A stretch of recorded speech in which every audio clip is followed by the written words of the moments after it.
Good morning everyone, this is Dr. Mohit Arora and today we are discuss second chapter. ठीक है, first chapter जो हमारा वो पूरी तरह से कंप्लीट हो गया, फसलें हमारी हो चुकी हैं, फल हो चुके हैं। अब सेकंड लेसन थोड़ा सा बड़ा है बट अपने डिस्कस इसको ज़रूर करेंगे। ठीक है, तो सेकंड चैप्टर अपना है जैविक कृषि।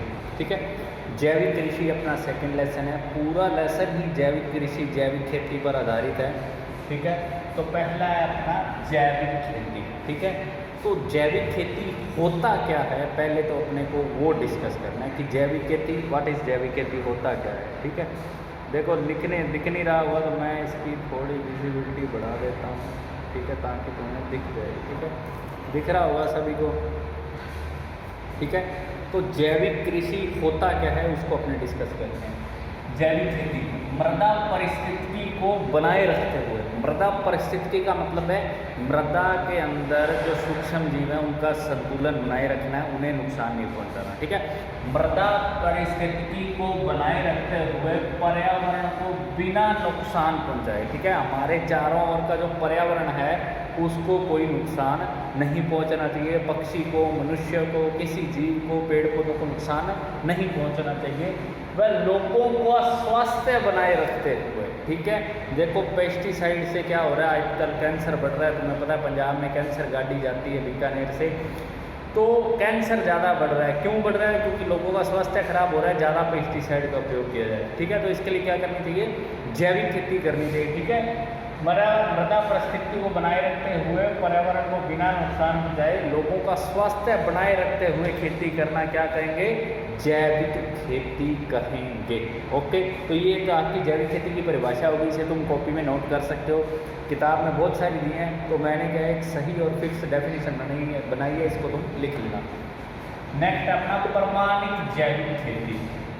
प्रमाणित जैविक खेती क्या है? देखो बाज़ार में अगर आपको एग्रीकल्चर का कोई ऑर्गेनिक फार्मिंग वाला कोई भी प्रोडक्ट लेना है तो उसको क्या है, सर्टिफाइड आप देखते हो कि सर्टिफाइड होना चाहिए। सर्टिफाइड मतलब प्रमाणित होना चाहिए। ठीक है, तो प्रमाणित जैविक खेती अगर करनी है, मान लो आप जैविक खेती करते हो और आप कहते हो जी हमें तो अपना प्रोडक्ट बाहर बेचना है, विदेशों में भी बेचना है या बाहर दूसरे राज्यों में बेचना है, तो आपको क्या है, अपने प्रोडक्ट को, अपने उत्पाद को प्रमाणित कराना पड़ेगा प्रमाणीकरण संस्था के द्वारा। ठीक है, तो उसके क्या क्या चीज़ें हैं, तो उसके 4 पॉइंट है वो आपको मेरे को ध्यान रखना है। पहला तो है उर्वरक और पेस्टिसाइड का प्रयोग ना करना। ठीक है, कि ना तो हमें उर्वरक का प्रयोग करना है, ना ही पेस्टिसाइड का प्रयोग करना है। ठीक है, आप गोबर की खाद का प्रयोग करो, पेस्टिसाइड की जगह आप नीम का ऑयल यूज़ कर सकते हो या और भी बहुत सारे बायो पेस्टिसाइड आते हैं उनका यूज़ कर सकते हो। हरी खाद, गोबर की खाद, वर्मी खाद के तौर पे यूज़ कर सकते हो, लेकिन सिंथेटिक उर्वरक या पेस्टिसाइड का प्रयोग आप नहीं करोगे। ठीक है, सेकंड है आपका 2 से 3 वर्ष रसायन मुक्त खेत होना। देखो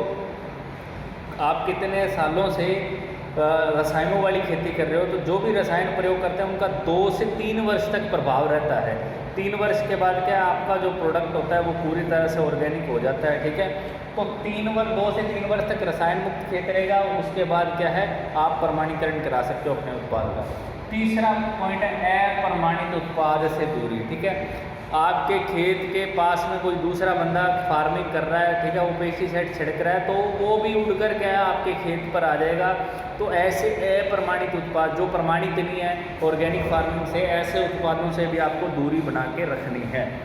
4th पॉइंट है आपका फार्मों में उत्पादन इकाई प्रमाणीकरण संस्था द्वारा निरीक्षण व अंकेक्षण द्वारा। ठीक है, जो भी फार्म पर या जो भी खेत पर आप जैविक खेती को उत्पादित कर रहे हो तो समय समय पर क्या है निरीक्षण, जो प्रमाणीकरण निरीक्षण अधिकारी है वो आपके खेत में आएंगे और अंकेक्षण उसका मूल्यांकन करेंगे कि आपने खेत के अंदर कोई पेस्टिसाइड, कोई उर्वरक तो नहीं छिड़का। अगर छिड़का है तो फिर आपका प्रमाणीकरण नहीं किया जाएगा उत्पाद का। ओके स्टूडेंट, नेक्स्ट आप इसकी अवधारणा। अवधारणा का मतलब बोलते हैं कंसेप्ट, किस कंसेप्ट के आधार पर क्या है ऑर्गेनिक फार्मिंग करनी चाहिए। ठीक है, तो और जैविक खेती का मतलब क्या है, जैविक यानी जीव, तो जीवों के सहारे की जाने वाली खेती क्या होगी, जैविक खेती हो जाएगी। ठीक है, जैविक का मतलब क्या होगा, जीव हो गया, जीवों के सहारे की जाने वाली खेती। ओके स्टूडेंट, तो आधुनिक और जो जैविक खेती की जो परिभाषा थी, अवधारणा थी, वो अल्बर्ट अवार्ड ने दी थी 1930 में, याद रखना अगर 1 नंबर में क्वेश्चन पूछे तो। ठीक है, तो जीवों के सहारे की जाने वाली खेती को जैविक खेती बोलते हैं। नेक्स्ट आ गया ऑर्गेनिक फार्मिंग, ठीक है। ये जो ऑर्गेनिक फार्मिंग शब्द है ये सबसे पहले लॉर्ड वाल्टर नॉर्थबोर्न ने दिया था। उन्होंने कहा था कि ऑर्गेनिक फार्मिंग करने की ज़रूरत है। नेक्स्ट आ जाता है आपका बायोडायनेमिक खेती। मोस्ट इंपॉर्टेंट कंसेप्ट है बायोडायनेमिक खेती। बायोडायनेमिक खेती क्या होता है?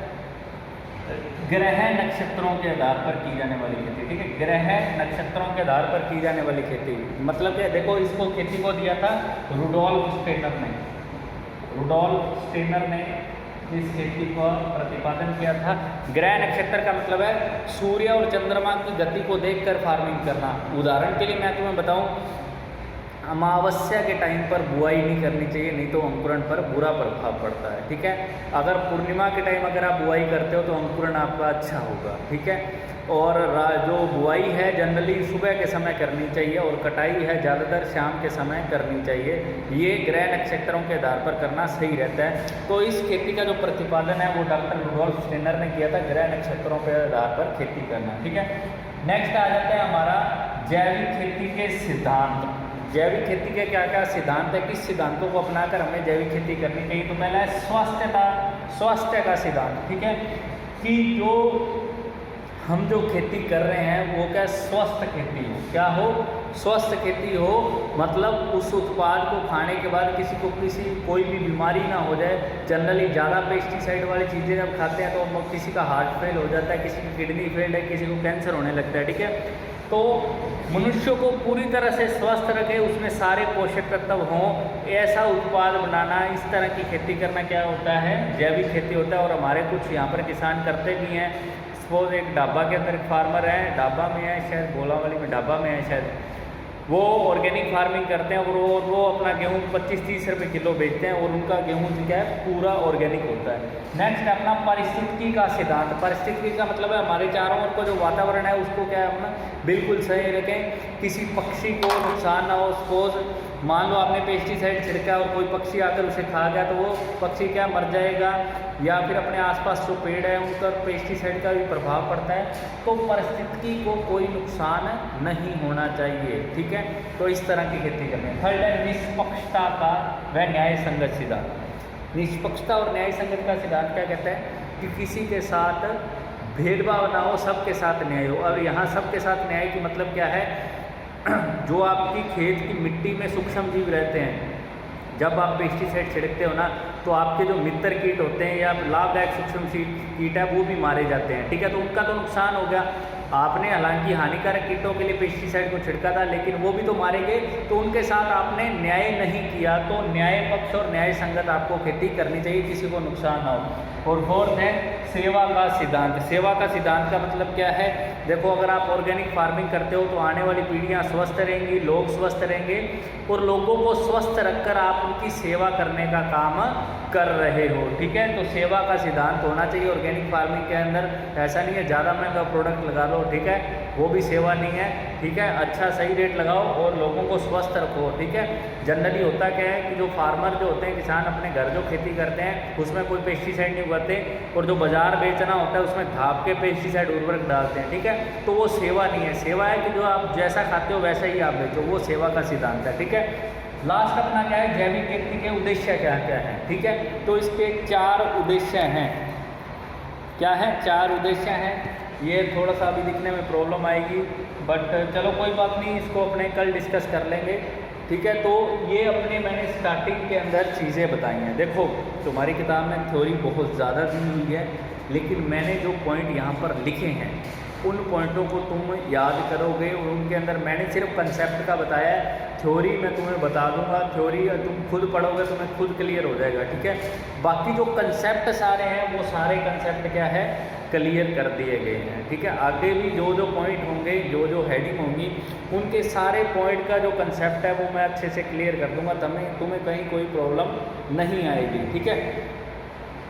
और हो सकता है, मुझे लगता है कि नवंबर में स्कूल खुलेंगे शायद 1 नवंबर से, क्योंकि अक्टूबर में स्कूल खुलना मुश्किल है, शायद सरकार की गाइडलाइन है। तो 1 नवंबर तक अपना इसी तरह से चलेगा और तुम अच्छे से बाकी सब्जेक्ट भी पढ़ते रहना, एग्रीकल्चर भी पढ़ना है, ठीक है। कोई भी प्रॉब्लम हो तो वो तुम बता देना। और नोट्स जो भी मैं भेज रहा हूँ ग्रुप के अंदर वो सारे नोट्स तुम बनाते रहोगे, ठीक है। नोट्स बनाओगे तभी बात बनेगी। और बायो वगैरह के मैं भेज ही रहा हूँ नोट्स, वो तुम बनाते रहो, ठीक है। बाद में फिर कोर्स वगैरह का कर लेंगे अपने, ठीक है। तो okay student, thank you everyone, stay home stay safe.